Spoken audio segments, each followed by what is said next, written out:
What her mother put in the will changed the lives of her three arrogant children forever. Before the story begins, comment below which city you're watching the video from. We love getting to know our viewers. And of course, don't forget to subscribe to the channel so you won't miss more exciting stories.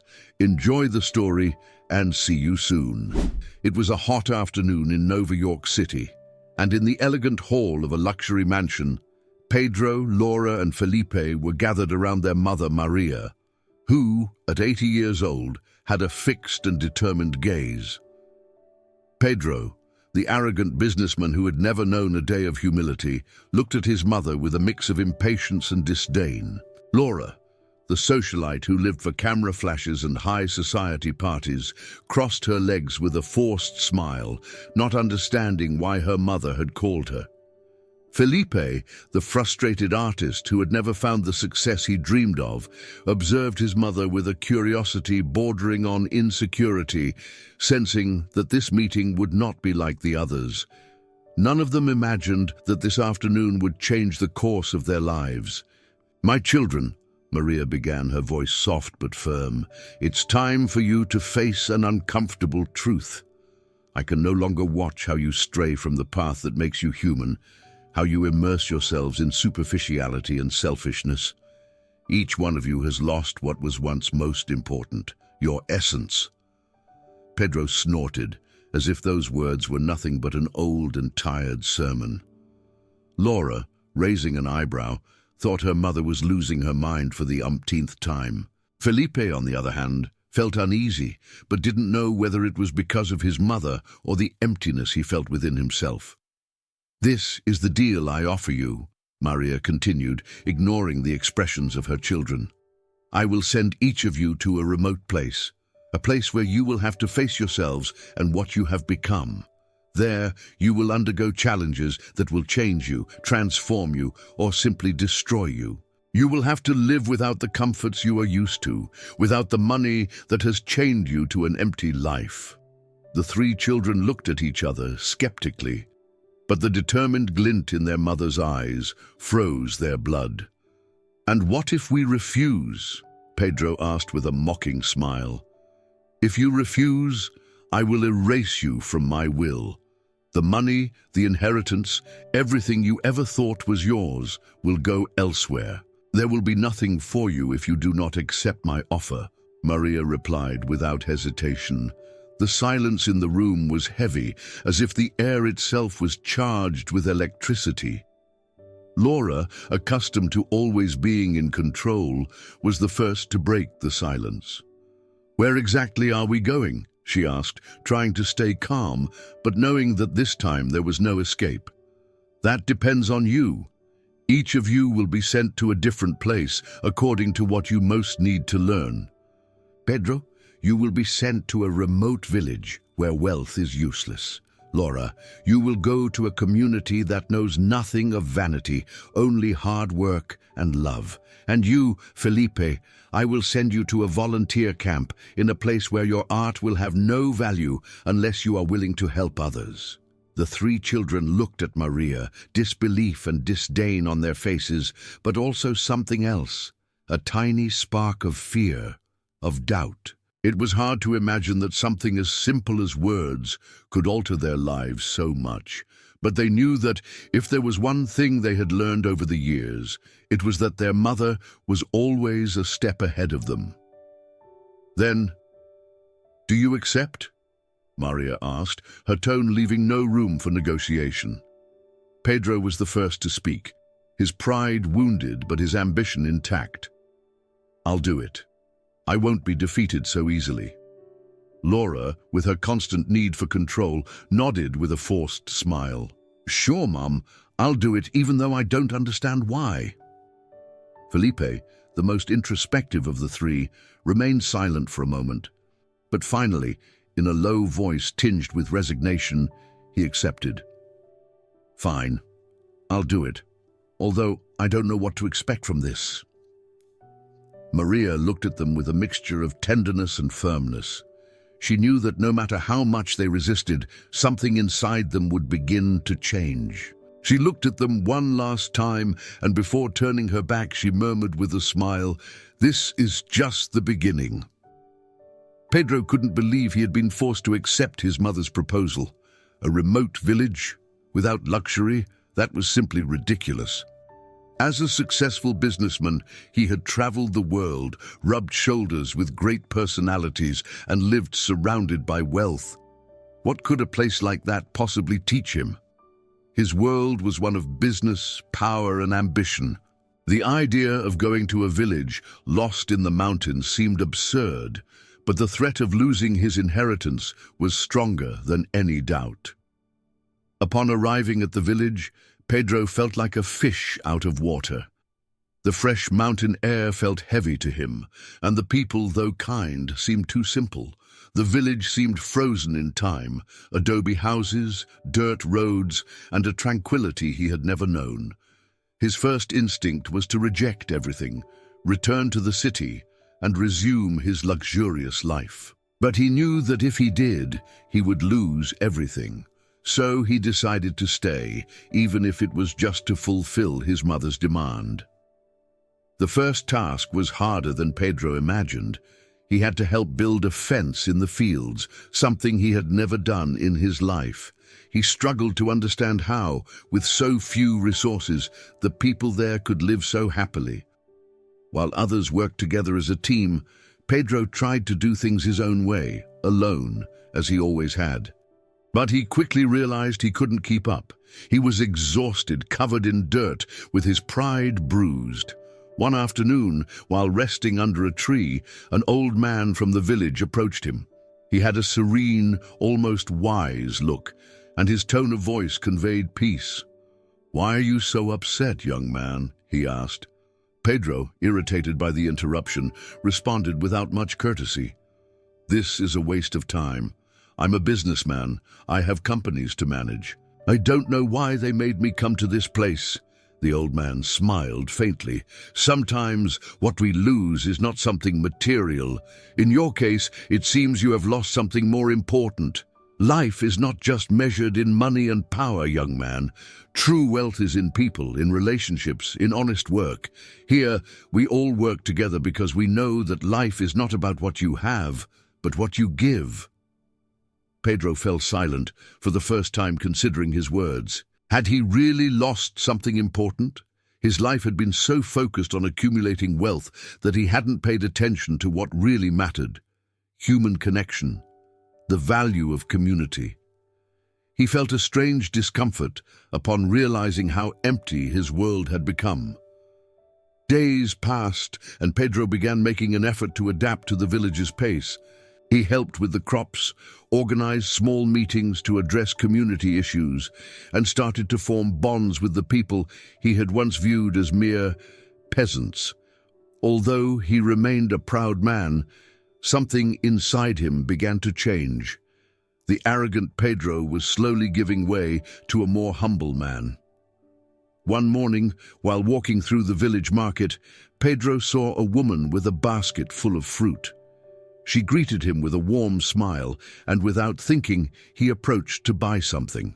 As he paid, she said, "Did you know that life here is richer than it seems? Here, we have everything we need: work, friends, food. We don't need more." Pedro stood there watching the woman as she walked away. Something in her comment clicked for him. Had he really spent his entire life chasing after more, never feeling fulfilled? The woman, with her simplicity and her smile, had shown him that true wealth wasn't what he had thought. In that moment, Pedro began to understand that his mother's challenge wasn't just a test of his patience, but an opportunity to find something far more valuable than any fortune: his lost humanity. When Laura arrived at the small village on the outskirts of Oaxaca, her first impression was pure confusion. Was this the place her mother had sent her to learn something? Instead of the high society parties, dazzling restaurants, and luxury stores she was used to, she found modest homes, dusty streets, and a pace of life that seemed stuck in time. Laura's first reaction was contempt, as if this place had nothing to offer her. What could people so simple, so foreign to the life she knew, possibly teach her? The day after her arrival, she was greeted by an older woman, Mrs. Carmen, who managed the community. "Here, we don't care how much money you have or what clothes you wear," Carmen said with a straightforward smile. "What matters is what you do for others. Come, let me show you what we need." Laura, of course, was used to having everything handed to her easily, but she didn't know how to respond to those words. She usually didn't stop to look at what was going on outside her bubble of luxury. Over the next few days, she was pushed to participate in the daily chores of the village, cleaning the market, helping the women prepare meals for the children, and attending to the needs of the most vulnerable. Everything seemed like a waste of effort, and more than once she found herself complaining inwardly.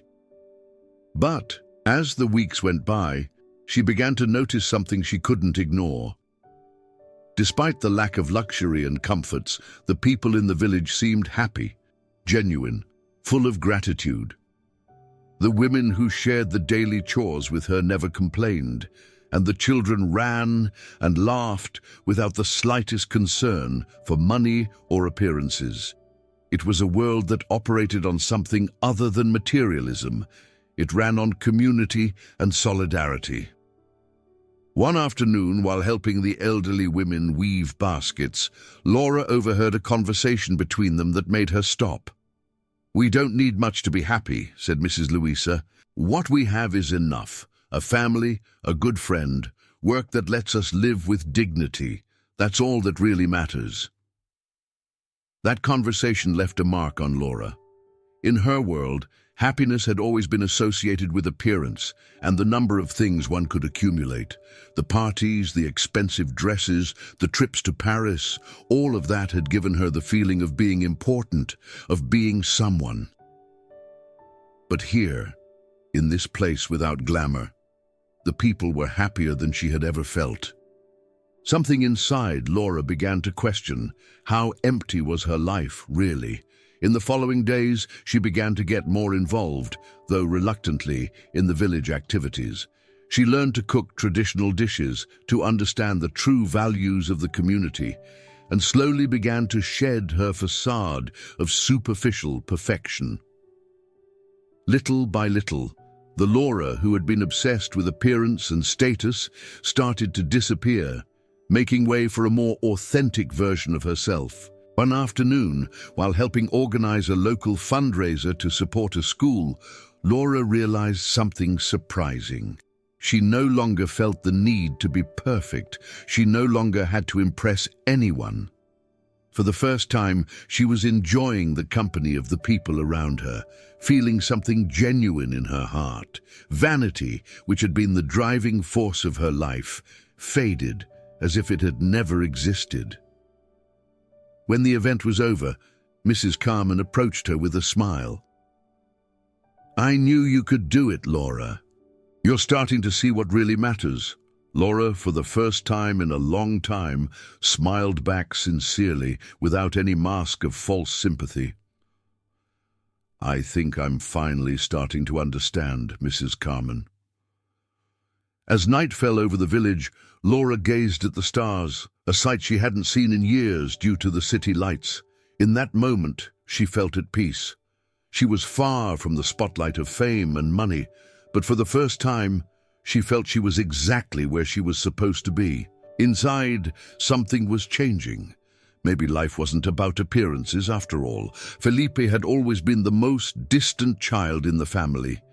Despite his talent for painting, he had been unable to find a true path in life. His paintings never reached the success he had dreamed of, and he felt trapped in a cycle of frustration and disillusionment. When his mother sent him to work in a volunteer community in a rural region of southern Mexico, Felipe couldn't help but feel even more miserable. What was he going to do there? Help those who had nothing? That didn't seem useful to him. What he really wanted was recognition, fame, and the opportunity to be known as a great artist. But upon arrival, the situation was not as he had expected. There were no galleries or an audience for his paintings, no admiration for his art. All that existed was a group of people struggling to survive in difficult conditions, and his task was to help them somehow. Felipe, who had always lived in his own world, surrounded by his brushes and ideas, was faced with a reality completely foreign to what he was used to. During the first days, he tried to stay away from everything. He spent his afternoons painting, as usual, ignoring the work in the community. But when he began to see the faces of the children who needed clothes, the elderly who couldn't walk without help, and the families living in dilapidated huts, something inside him started to change. That painting, which had once seemed so important, began to lose its value. The hours he spent painting alone no longer brought him the same satisfaction. Something was missing. One morning, when Felipe went to deliver food to a family living in extreme conditions, something hit him suddenly. The little girl of the family, who couldn't have been older than 6, smiled at him while offering him a glass of water. "Thank you, Mr. Felipe," she said in a soft voice, but full of sincerity. The little girl didn't know him at all, didn't know about his art or fame, but her gratitude was real. That smile, that innocent look, was enough to make Felipe set aside his ego and frustration. From that moment on, Felipe began to get more involved with the community. He helped build houses, organized activities for the children, and slowly began to realize that he didn't need fame to feel valued. People appreciated him not for his art, but for what he did for them, for his dedication, for his effort. And while helping others, something began to awaken inside him, a desire to paint with a purpose, to create art that had a real impact on people. One afternoon, while helping paint the walls of a school, he sat down to rest next to an elderly man who had been watching him for a while. "They told me you're a painter," the man said in a calm voice.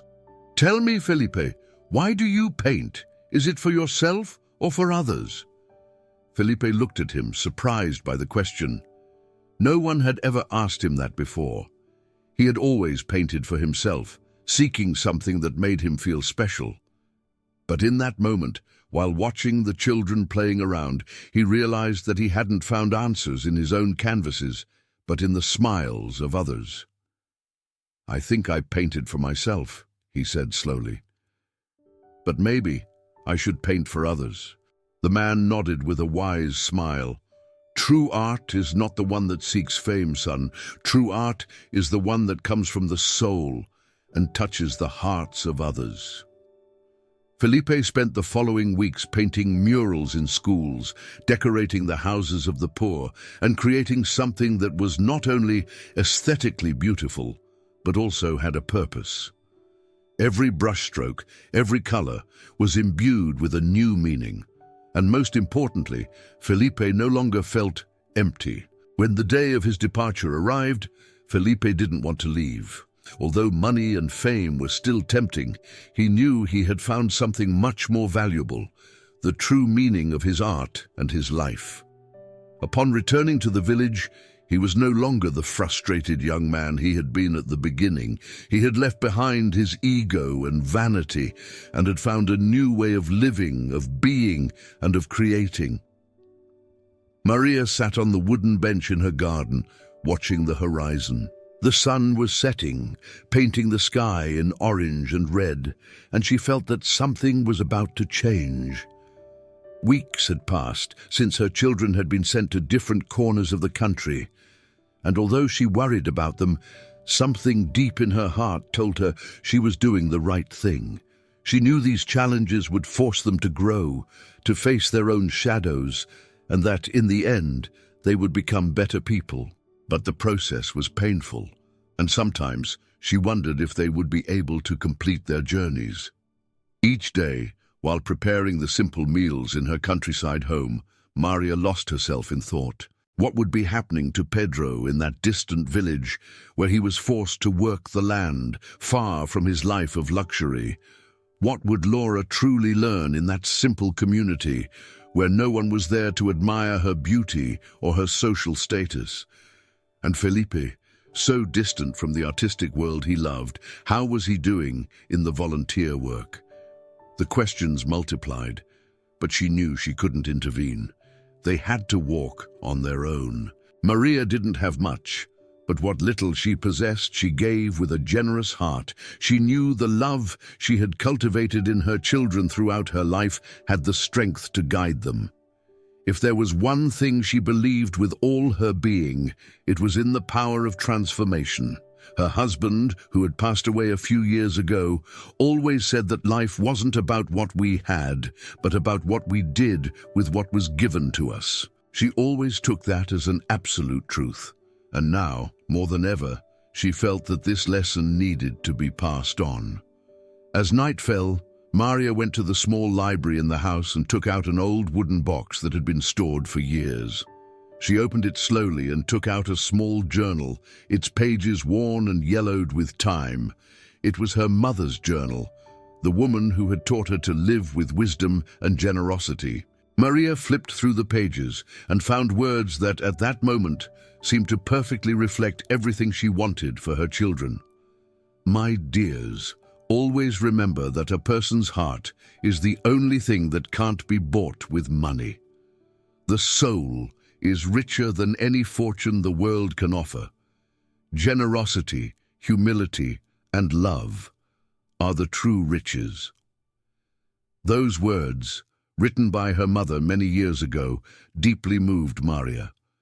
She looked up at the starry sky and silently prayed. She didn't ask for material wealth or recognition. She only wished for her children to understand that true happiness and fulfillment came from life's simple things, from genuine human relationships, from love and generosity. In the following days, Maria felt an inexplicable peace, as if she knew something big was about to happen. She felt that Pedro, Laura, and Felipe were each in their own way coming closer to a profound understanding of the lessons she had been trying to teach them all her life. They were growing, maturing, and she knew they would soon be ready to return. That morning, while tidying up the house, Maria received a letter. It was from Pedro. She opened it with trembling hands and read the words he had written. The son, who had always been so arrogant and confident, spoke about how the experience in the distant village had changed him. He confessed that he had learned to value hard work, humility, and how much he had distanced himself from his old life of selfishness. Maria smiled with tears in her eyes. She knew the first step had been taken. Pedro was beginning to understand. As she put the letter away, her phone rang. It was Laura. Upon hearing her voice, Maria noticed a clear difference in her tone. Laura sounded upbeat, but more at peace, more genuine in her words. She talked about how the contact with the simple community had shown her the beauty of living with less and the importance of connecting with people without the distractions of appearances. The young woman seemed truly happy, and Maria couldn't help but feel a wave of relief and gratitude. The last letter she was waiting for was from Felipe. When it finally arrived, it was full of words of gratitude. He mentioned how his art had acquired a new meaning while working with the people, and how helping others had transformed him into a more conscious and generous man. Maria read the letters with a smile on her face, and in her heart she knew her mission was being fulfilled. Her children were on a path of redemption, and although there was still much to do, she was certain that the seeds had already been planted. She would not change or force them. They were discovering themselves, reconnecting with what truly mattered. Now, all that was left was to wait for their return, and Maria, with a calm heart and renewed hope, knew the best was yet to come. The cold wind blew fiercely at the end of autumn when Pedro finally arrived at his mother's house. After several months away, his heart felt heavier than ever, but something had changed in him. His elegant clothes were no longer so well pressed, and his face, which had always carried an expression of superiority, now reflected a strange mixture of humility and sadness. Pedro had spent months in a remote village in the mountains, working the land alongside farmers who, despite their poverty, shared everything they had with him. At first, he had tried to escape from it all, accustomed to his life full of luxury and power. However, what he found there was much more than simple agricultural tasks. He realized that his life, in which he had always pursued money and status, was empty. The farmers, despite not having material wealth, lived with a genuine kindness and purpose that Pedro couldn't comprehend at first. Slowly, without realizing it, he began to appreciate what he had once considered insignificant: hard work, human connection, the beauty of nature, and most importantly, humility. But the transformation was not easy. Pedro went through nights of despair, thinking about returning to his old life where everything was easier. But something inside him kept him there. It was the first time in his life he had to fight for something that was truly worth it, his own evolution as a person. He had started to question himself, to see his life with new eyes. Now, upon arriving at his mother's house, he didn't know what to expect. Maria looked at him from the window with a calm smile. She didn't need to ask. She knew that Pedro was changing and that his journey wasn't over yet. "Hello, Mom," Pedro said, his voice a bit hesitant. Maria stood up from the chair and hugged him, as if not a day had passed since she last saw him. She didn't need words to know that something inside him had changed, that something deep had happened within him. "Welcome home, son," Maria replied, still smiling. "How do you feel?" Pedro sat at the kitchen table while Maria prepared hot tea. It was the first time he felt true peace, though he still didn't fully understand everything he had experienced. "It has been hard, Mom," Pedro admitted, staring at the cup in his hands. "I didn't know what to expect from myself, but something inside me, something changed." Maria looked at him intently. She didn't say anything because she didn't need to. She knew that Pedro was starting to understand the true value of life, the value of the little things, of what cannot be bought. He had begun to learn what it meant to live with humility and purpose, although he still had a long way to go. In the following days, Pedro talked at length with his mother, sharing all the experiences he had lived. But beyond the words, what impressed him most was how Maria listened to him without judgment, with a calmness that seemed to emanate from a deep understanding of life. Pedro began to wonder what would have happened if his mother hadn't sent him to that village. Would he have ever changed? Would he have ever learned to see life through different eyes, to value what really mattered? But then he realized something even more important. His mother hadn't just seen his flaws and excesses, she had seen him deeply for who he truly was.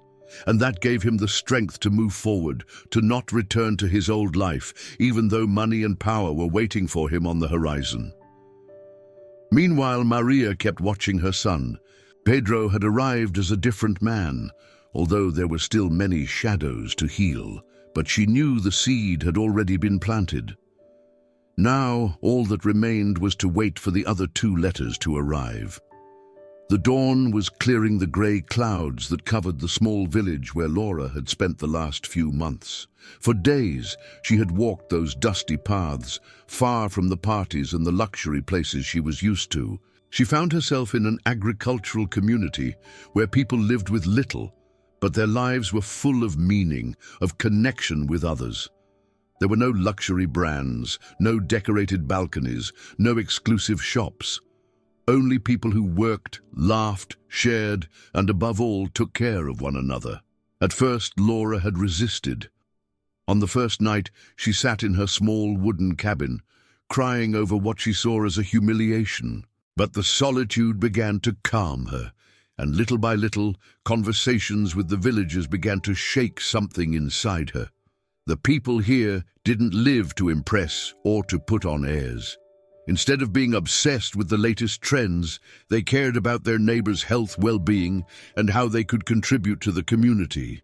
Although she didn't understand it at first, Laura began to notice the little things, the way children ran together without fighting, how the elderly were always willing to share life stories, and how families helped each other, regardless of what they had or didn't have. One afternoon, While helping an older woman in the field, Laura faced something she had never experienced: the value of genuine gratitude. The woman looked at her with tired but bright eyes and thanked her sincerely for the help. "There's no greater treasure than the time you give to others," she told her. And those words deeply touched Laura's heart. The young woman, who had once only sought admiration and recognition, began to discover a new way of seeing life. Her problems, once so big and important, now seemed so small compared to the simple and happy lives of the people around her. For the first time in a long time, Laura began to see the beauty in simple things: a deep conversation, a shared meal, a sincere smile. One night, after working in the fields until dusk, Laura sat on the edge of a hill, watching the sun slowly set on the horizon. Her eyes, once full of insecurities and superficiality, now sparkled with an inner peace she had never known. She thought about everything she had left behind: the parties, the makeup, the obsession with being seen, admired, and praised.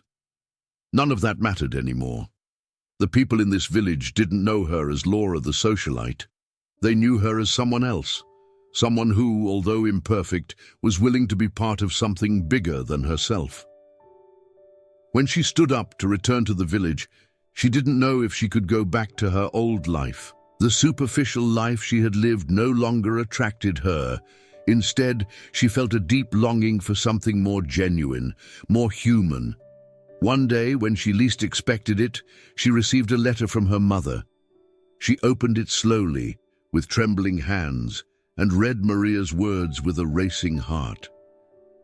"Dear Laura, I have been praying for you. I hope you find what you are truly seeking on this journey.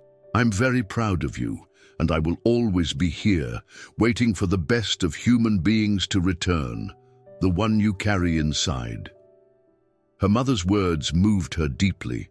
Laura understood for the first time that her mother's love wasn't based on what she had or how she looked, but on what she was capable of becoming. With tears in her eyes, Laura folded the letter and looked toward the future. Although she didn't know what life had in store, she knew she was no longer the same person who had come to that village. She had discovered a purpose greater than herself, and that had transformed her profoundly. Felipe walked through the narrow streets of the village, feeling the weight of his backpack, filled not only with clothes, but also with a multitude of thoughts and emotions that had been tormenting him since his arrival. Unlike his siblings, who had been driven to confront their own egos and superficiality, he didn't have the same certainty of what needed to change. He hadn't come to this place seeking humility or purpose, and he certainly didn't feel ready to face his own demons. For Felipe, this trip was just a way to fulfill his promise to his mother, and deep down, a way to escape a life that had frustrated him for years. The small village where he was staying was on the outskirts, far from the city and any center of attention that might calm his thirst for recognition. Felipe had been an artist in his previous life, a frustrated painter who had never achieved the success he dreamed of. He had moved to this place because his mother had given him a last chance to work as a volunteer in an organization that helped those in need. From the start, Felipe wasn't interested. He had to put aside his art and his ego, and the idea of working for others without any personal gain filled him with disdain. However, something started to change. Little by little, his tasks in the organization confronted him with realities he had never considered. Displaced families, orphaned children, elderly people abandoned, all with stories that gave him a completely new perspective on life. At first, Felipe thought that his art might be his only way out, that his true identity was still that of a painter. He threw himself into painting as an escape, but soon he realized that his canvases didn't express what he felt inside. With every stroke, he felt something was missing, something he couldn't find in his art: genuine connection. The art that had once been his refuge no longer offered him comfort. It was then that he met Samuel, an older man who lived in the shelter and, despite his poverty and suffering, always had a smile on his face. Samuel wasn't famous. He wasn't recognized for his art or his work, but there was something in him that Felipe had never seen before: peace. Samuel dedicated his life to caring for others without expecting anything in return. He was a humble man, but in his eyes there shone a deep gratitude, a wisdom that Felipe had ignored throughout his life. One afternoon, while Felipe was helping Samuel in the community garden, the man said something that marked him profoundly. "The true art is not just in what you paint with brushes, son. It's in what you're able to give to others. When you learn to do something for someone without expecting anything in return, you will have discovered your true purpose." Those words stayed with Felipe for days. He didn't fully understand the meaning of what he had heard, but he felt a weight in his heart. Had he spent his life chasing something as superficial as success and recognition? Was that really what he wanted? The life he had lived, full of frustrations and selfishness, seemed so empty compared to what Samuel represented: generosity, service, helping without expecting anything in return. That was something completely foreign to Felipe. One afternoon, when he was alone in his room, Felipe looked at a blank canvas he had left abandoned in a corner.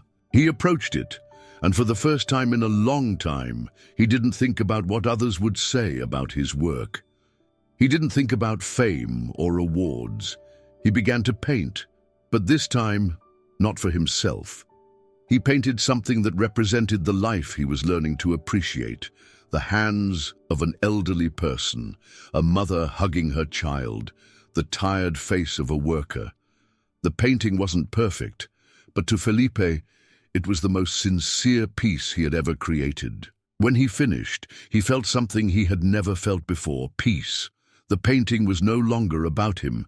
He had managed to capture on canvas what he had learned in that distant village.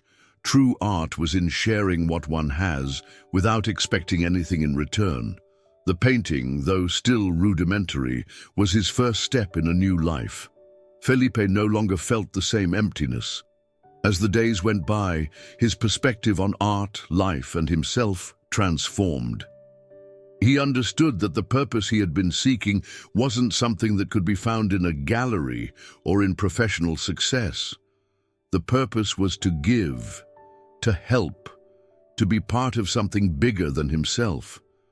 The days in the village seemed to repeat, but for Pedro, each of those days was marked by a new challenge. The arrogant, calculating man who had arrived weeks ago no longer existed.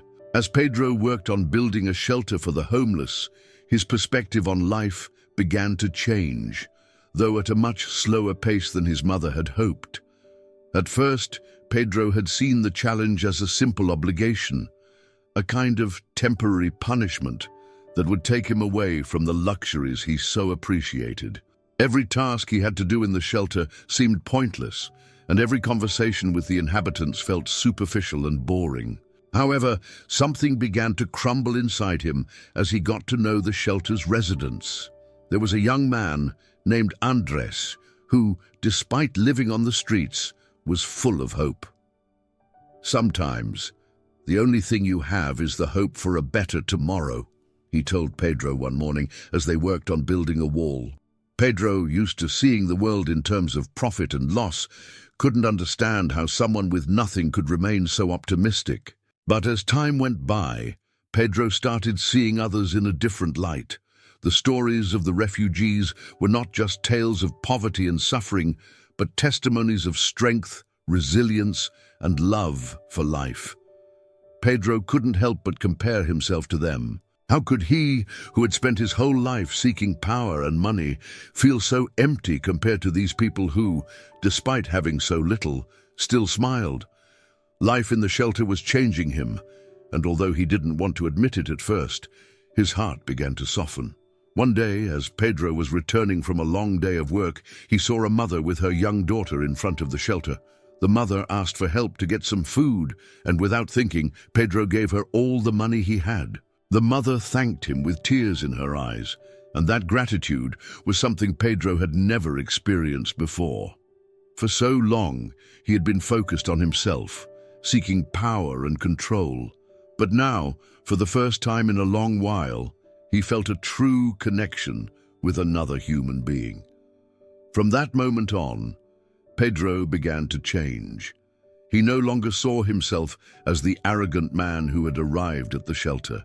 He had started working alongside the people in the shelter, and what once seemed like an obligation began to feel like a true mission. Each day, Pedro woke up with a renewed sense of purpose. He no longer thought about money or business, but about how he could help others, how he could contribute positively to the lives of the people he met. The turning point of his change came one afternoon, while organizing an activity for the children of the shelter.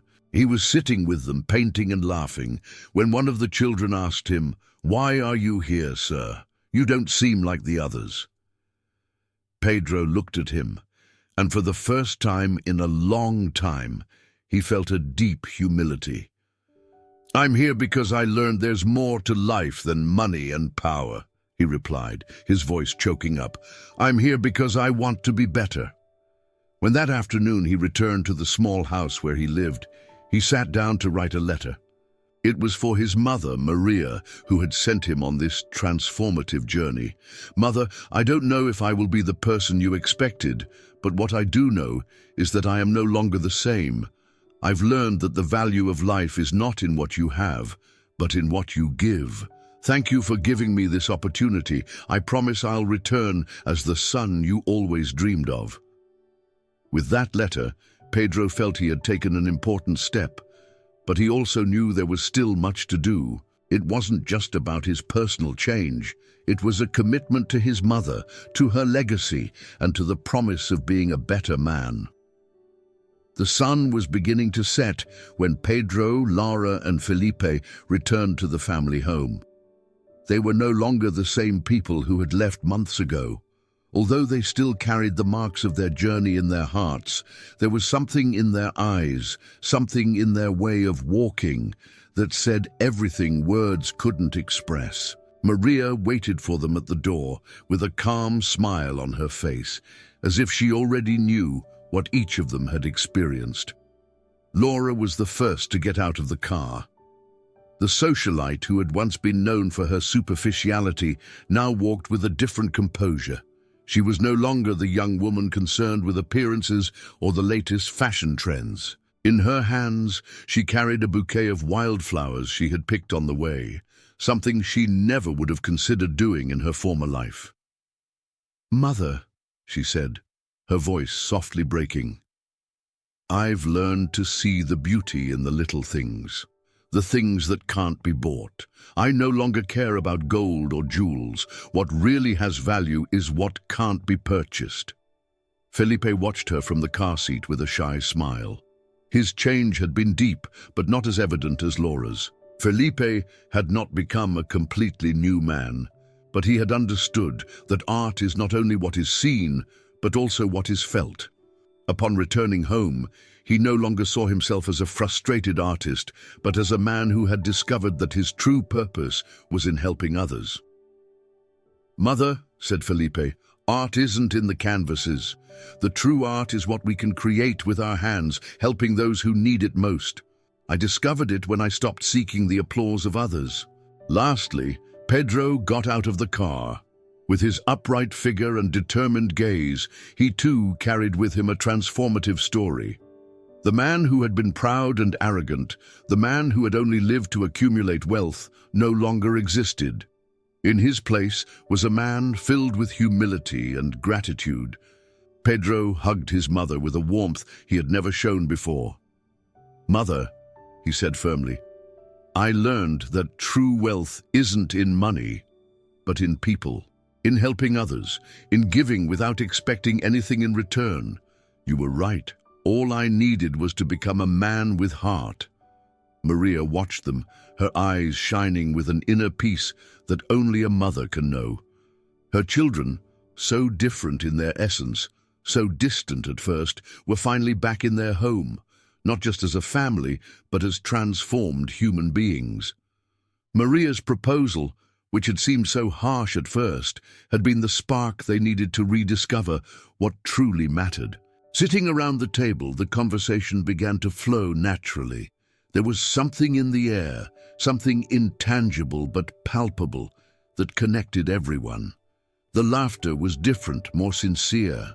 There was a deep truth in every word, a willingness to share, to build something together that would last. It was then that Pedro, with the support of Laura and Felipe, made an unexpected proposal. What if we use the money from the will to create something that truly makes a difference?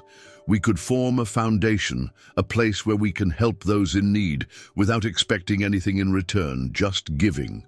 Laura smiled, seeing a side of her brother she had never imagined. Felipe nodded, knowing that his role in this project wasn't just as a donor, but as someone willing to work from the heart. Maria, with tears in her eyes, understood that she had fulfilled her mission. She had not only changed her children, but had also taught them how to change the world around them.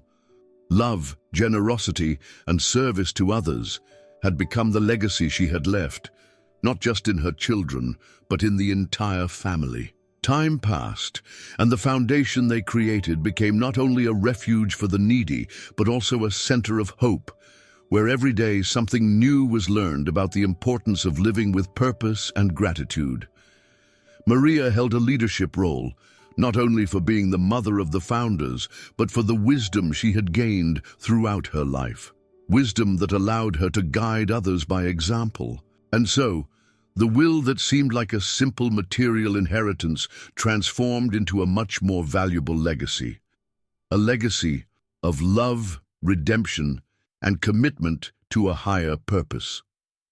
Maria had been the seed of a profound change, and her legacy lived on through her children, who with their own sacrifice and transformation created a new story for themselves and for everyone around them. And so ends the incredible story of Maria and her children, a journey of transformation, redemption, and the power of family love. From Pedro's arrogance to Laura's superficiality and Felipe's frustration, each of them found a higher purpose in life thanks to their mother's wisdom. This story shows us that sometimes the greatest challenges help us discover the best version of ourselves. If this story moved you as much as it did us, don't forget to like the video, subscribe to the channel for more inspiring content, and activate the notification bell so you won't miss our upcoming videos. Now we'd love to hear your thoughts. What do you think was the most important lesson each of the children learned on their journey? Do you think Pedro, Laura, and Felipe would have changed without their mother's intervention? Leave us your comments below. We'd love to know what you think about this profound life lesson. Thank you for joining us until the end, and we'll see you in the next video.